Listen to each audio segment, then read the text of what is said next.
During a hearing here earlier this afternoon, we learned that this little girl was likely shot in her head inside her home back on December 13th. She died 5 days later. Now her brother charged with her death.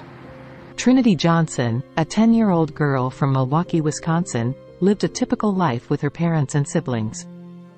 She embraced the joys of childhood, laughing, playing games, and showcasing her cool hairstyles on TikTok. Trinity also had a passion for dancing and often shared her moves on social media. Her family spoke proudly of her academic achievements, and her future seemed full of promise. However, this bright future was abruptly and tragically cut short by the actions of her 13-year-old brother.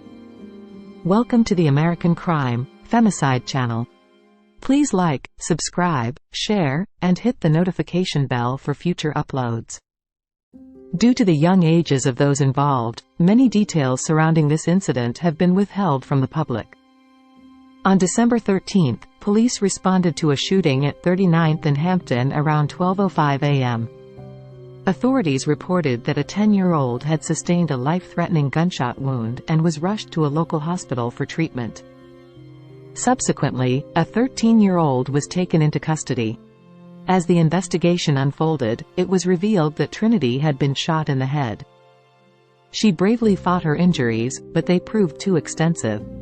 On December 19th, she succumbed to her wounds. A 13-year-old girl shot last week in Milwaukee has now died. A 13-year-old charged in the shooting. 12 News investigative reporter James Stratton is live near 39th and Hampton. And James, that's where police say it happened and where the little girl lived.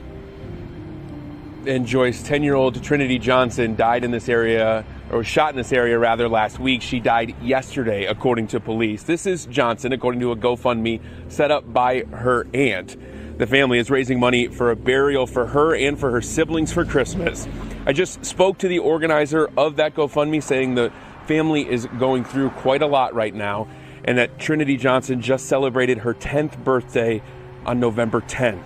The 10-year-old, one of 7 kids in the family. Neighbors in this area tell us they saw kids at the home where Johnson lived. Off camera, they tell us they are devastated to hear the news of a child killed in their neighborhood. The shooting happened last Wednesday, just after midnight. Adding to the tragedy is that police tell us another child is charged in that shooting. That child, as we've reported, is 13 years old in juvenile detention. Do we know what that teenager is charged with? We don't at this point, Joyce. At the time when Trinity was shot, the records were sealed because the juvenile records typically are private in Wisconsin. Following a more in-depth investigation, media outlets disclosed that Trinity's killer was none other than her 13-year-old brother. A 13-year-old boy is facing homicide charges in the shooting death of his sister. Investigators say the boy shot and killed a 10-year-old Trinity Johnson in her home right near 39th and Hampton in Milwaukee earlier this month. Now, we are not naming or showing the boy due to a court order. 12 News' Hannah Hillier joins us live tonight from the Juvenile Center, Justice Center in Wauwatosa. And Hannah, that's where you learned new specifics about this case. Oh, right, Deanna. So during a hearing here earlier this afternoon, we learned that this little girl was likely shot in her head inside her home back on December 13th. She died 5 days later. Now her brother charged with her death. In a virtual court hearing Thursday, I think you understand how incredibly serious this is. A commissioner revealed the charges a 13-year-old Milwaukee boy now faces for the shooting death of his little sister, 10-year-old Trinity Johnson. Those charges include second-degree reckless homicide and possession of a gun under the age of 18. I think it speaks to the dangerousness associated with youth in our community having firearms unsupervised. It's just hard right now. As Trinity's family mourns her death, holding a balloon release just last week, We know God got you, baby.